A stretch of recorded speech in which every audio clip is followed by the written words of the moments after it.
You know, people always assume that small-town life in America is peaceful, safe, sweet, and simple. And maybe, for some, that's true. But for me, it was where my story began, and where everything started to fall apart. My name is Emma, and this is the story I never thought I'd be brave enough to tell. I was born in a quiet town just outside Albany, New York. The kind where everyone knows your name, your dad's job, your dog's breed, even the color of your living room curtains. Childhood was warm. Mom's laughter filled every corner of the house. She smelled like vanilla and coffee, always humming Stevie Nicks while folding laundry. And my dad, he used to be my hero. He'd lift me up on his shoulders and say I was his whole world. But everything changed the year I turned 13. That was the year Mom got sick. Cancer, they said. Fast and cruel. One moment she was here, dancing in the kitchen, and the next, she was just a memory clinging to her pillow, her scarf, and the empty seat at dinner. When she died, something else died too, inside me, and in Dad. He didn't cry at the funeral. He just stared blankly ahead, holding my little sister Lily's hand. But later that night, I heard him scream into the darkness of our garage. And then came the bottles, one after another.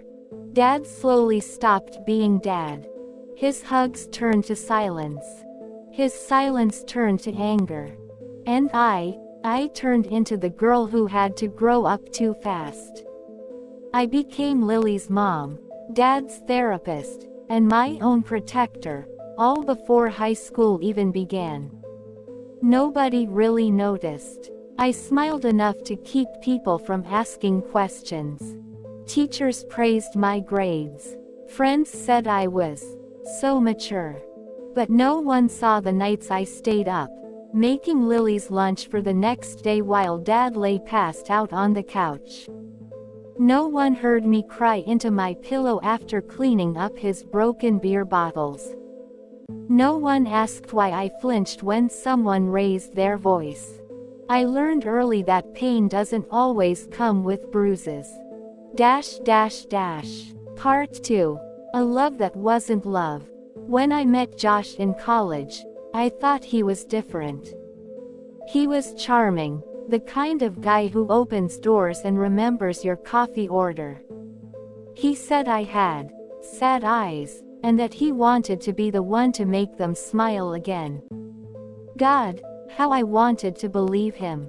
He made me feel seen, not like a girl hiding 1,000 scars, but like a woman worth loving. For a while, I thought I was finally safe. He texted me every morning, showed up at my classes with flowers, whispered promises under the stars. But over time, his words changed. What took you so long to text back?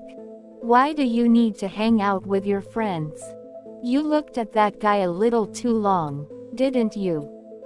It started with small things. A cold tone. An angry glance. A hand gripping my arm too tight. Then came the apologies. The crying. The, "I'm just scared to lose you," lines that sounded sweet, but were poisoned with control. I remember the first time he slapped me. I was late coming home from work.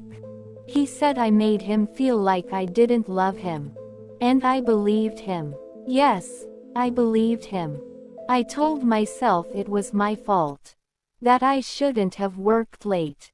That maybe, just maybe, this was what love looked like when someone really needed you. 3 years. That's how long I stayed.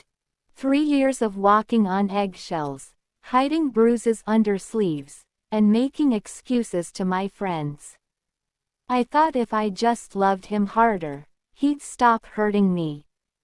But love isn't supposed to feel like survival.